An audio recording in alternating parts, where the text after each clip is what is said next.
When a sudden crisis strikes, throwing your local or regional area into chaos, it can feel like your world has been turned upside down. It's in these moments of confusion and desperation that having well-established plans and systems in place can mean the difference between life and death.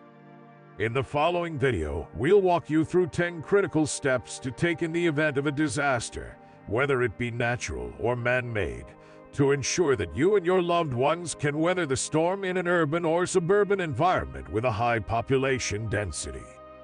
It's important to recognize that most people will be caught off guard and ill-prepared when systems they rely on are disrupted. In these situations, people can become dangerous, making it even more crucial to have a plan in place. If you're unable to evacuate to a safer location, you may have no choice but to shelter in place and wait for the initial chaos to subside. Unfortunately, there's no guarantee that your life won't be in danger during this period. By following the steps outlined in this video, you can be better prepared and more proactive, giving yourself, your family, and your team a better chance of survival during the critical first 2 to 3 weeks when help may not arrive. The first step in preparing for a crisis is to establish communication with your family members and team as quickly as possible.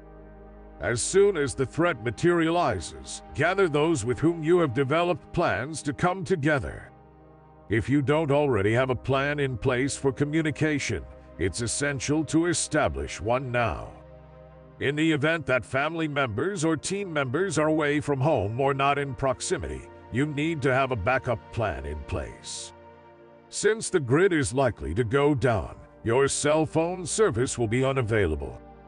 Alternative means of communication, such as a ham radio, can be a great option, depending on the type of emergency. For example, if an EMP occurs, communication over an electrical device may not be possible. In such a situation, you need to have a plan in place for what to do, where to meet at a rally point, and how long to stay there before moving to a specific destination. If you need to leave your rally point without your team members, have a way to leave a hidden message for them to follow without tipping off others who are not part of your team about your destination. Whether your plans are to meet at your home or bug-out location, having these arrangements in place in advance will ensure there are no misunderstandings resulting in others not knowing what to do next. Plan for different scenarios that could potentially play out and document what you will do if they occur. For example, if one event happens, you'll do one thing, and if another event happens, you'll do something else. It's essential to establish these plans in advance to ensure everyone is clear on what to do. Uncertainty breeds confusion, which can lead to mistakes being made. It's imperative to get your family and team on the same page, and by doing so, you can increase your chances of survival in times of crisis. Once communication is established and all personnel are together, the next step is to assess the situation and form a plan. When you have your family or team together, you must collectively decide what to do next. If you're at your rally point, decide where to go next.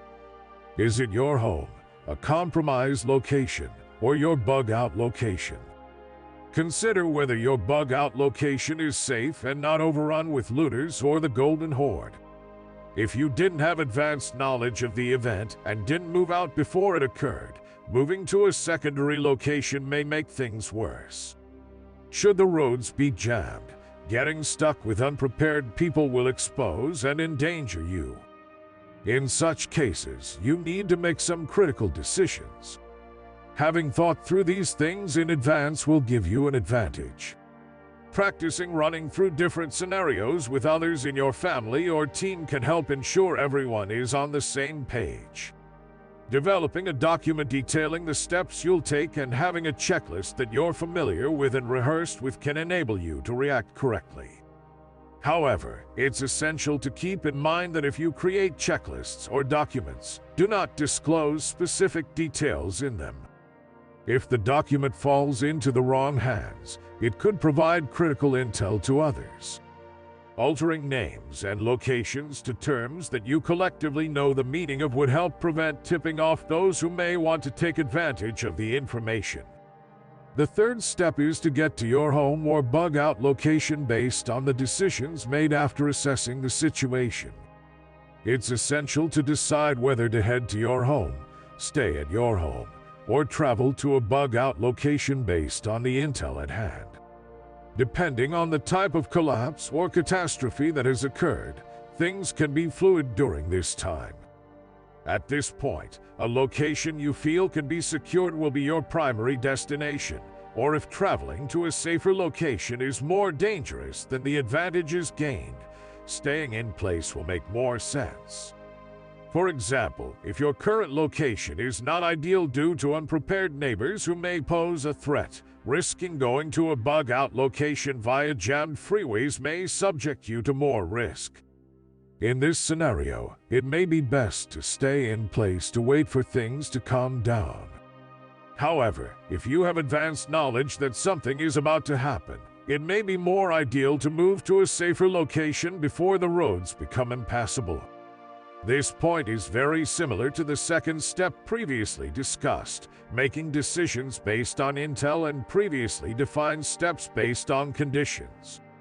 It's hard to give a one-size-fits-all solution on how to handle this situation as everyone's situation is different. But the same framework applies. Have a plan in place based on the type of contingencies you are preparing for. The fourth step is to secure your location, whether it's a bug-out location or your home.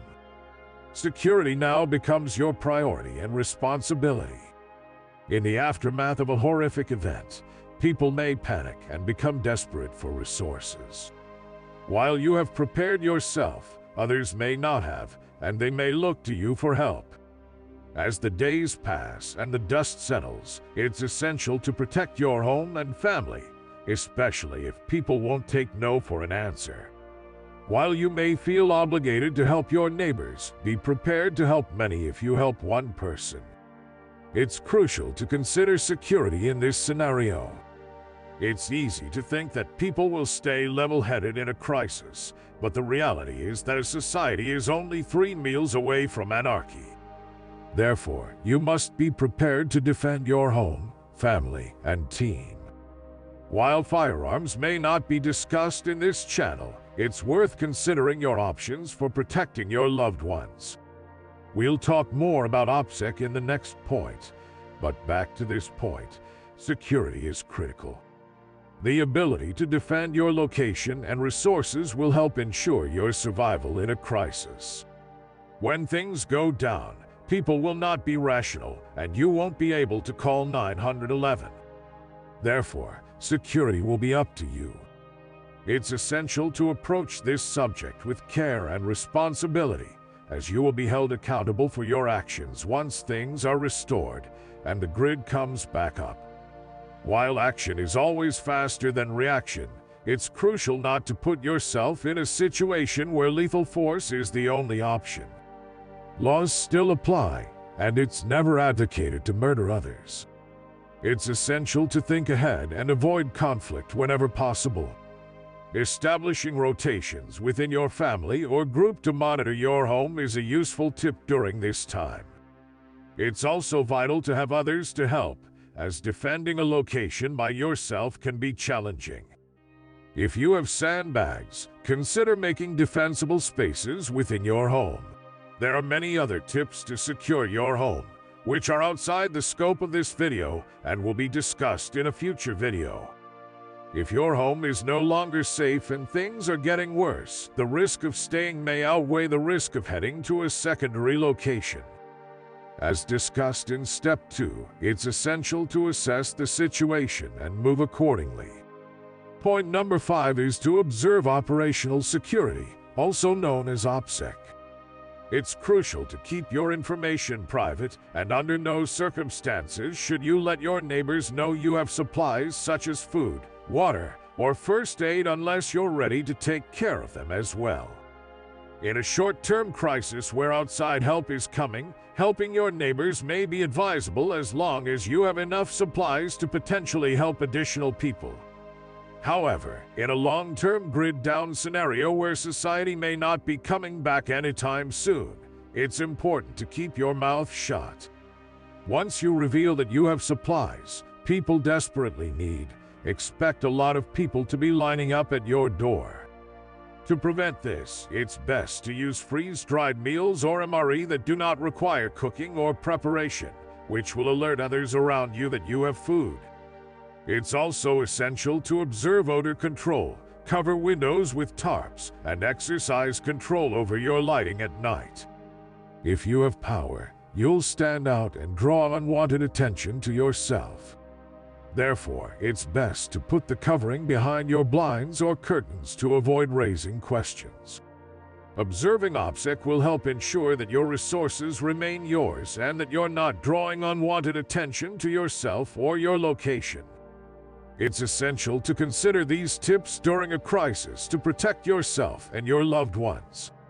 Point 6 is to blend in as much as possible and be the gray man. During a crisis, it's essential to mimic the baseline of what's happening around you. If people are seeking help, try to stand in line with them when help finally arrives. If you don't, people will ask why you're not getting help, and it will draw unwanted attention to you. Communicate with your neighbors and share your family's plights and problems.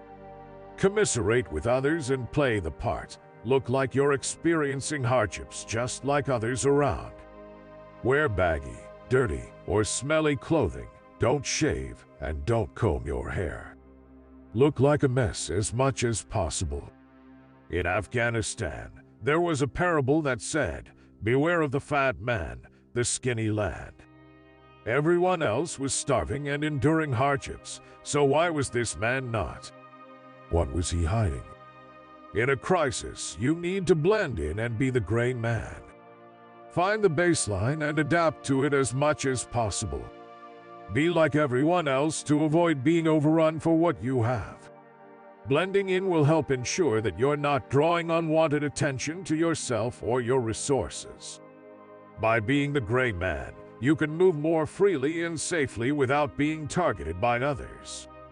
It's essential to consider this tip during a crisis to protect yourself and your loved ones. Surviving in a world where the grid has been down for days, weeks, or even months is a daunting task. That's why point number 7 emphasizes the need to gather as much intel as possible. It's critical to stay informed at all times if we want to increase our chances of survival. My father, a respected officer in the United States Army during the late 60s, once told me that intelligence was the key to victory in any conflict. Knowing your enemy's movements, strengths, and weaknesses gives you the upper hand. Point number 5 recommends OPSEC, which means not giving away our information to others and staying informed about what's going on around us. In today's world, many of us rely heavily on our phones and computers.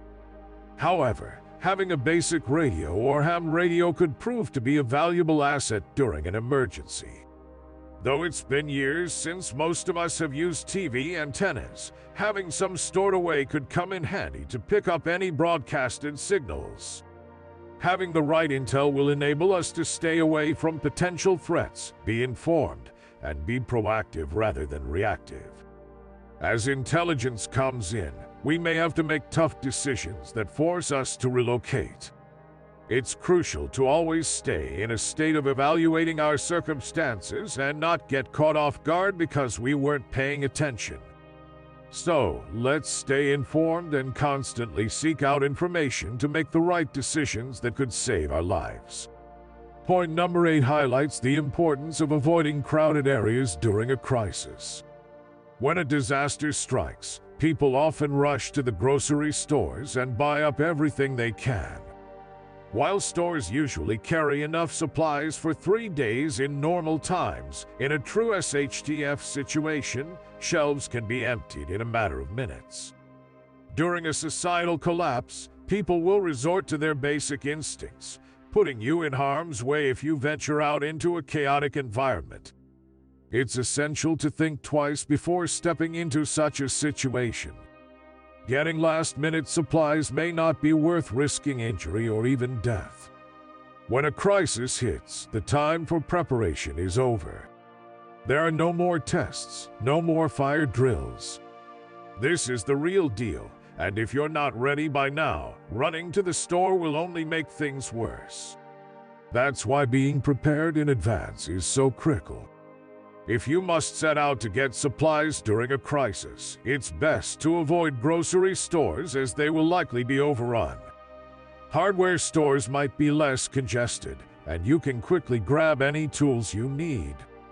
But expect grocery stores, gas stations, pharmacies, and banks to be extremely busy as people make panic purchases. Being on the road during a crisis can also be problematic. It's better to stay put and avoid the crowds as much as possible. Remember, your safety comes first, and the best way to stay safe is to be prepared ahead of time. In a true without rule of law scenario, it's crucial to be away from your home or bug-out location in the first few weeks or month. That's why point number 9 recommends focusing on sheltering in place for the first 2 to 4 weeks. Imagine being told that you have to stay in your house for the next 2 to 4 weeks without stepping outside under any circumstances. It's a daunting task, but it's essential for survival. After the first 2 weeks, the unprepared may not pose a real threat as they may have weakened or already perished. However, there will still be threats in the form of marauders or groups looking to take from others. But the massive golden horde of unprepared people looking for someone to save them will hopefully have passed by. At this point, small groups can be managed as long as you have a reliable team in place. The period of sheltering in place will be a very trying time. It's crucial to prepare your supplies in advance to ensure that you have everything you need to survive. Once the initial period of sheltering in place is over, it's up to you to prepare for what comes next. Remember, in a without rule of law scenario, there's no cavalry coming to save you. Your family's security and well-being are in your hands. It's up to you to handle the situation and make the best decisions to protect yourself and those you love. Stay strong, stay prepared, and stay safe. After a month has passed in an extreme without rule of law scenario, it's time to decide the next steps. The grid is still down, and the world as we know it no longer exists. The question is whether to stay in place or leave for a safer location. As a prepper, my plan is to shelter in place as long as possible. However, I realize that I may be forced to move, and part of my plan is to be mobile. Having plans in place and not being tied to a location gives my family and me options. It's crucial always to be evaluating the situation based on the information available and never be unwilling to move. Complacency can lead to disaster, and it's essential always to seek out intel and make informed decisions. I hope this video has given you food for thought and a framework to start preparing. It's important to learn from the YouTube community and share your thoughts and ideas in the comments section below.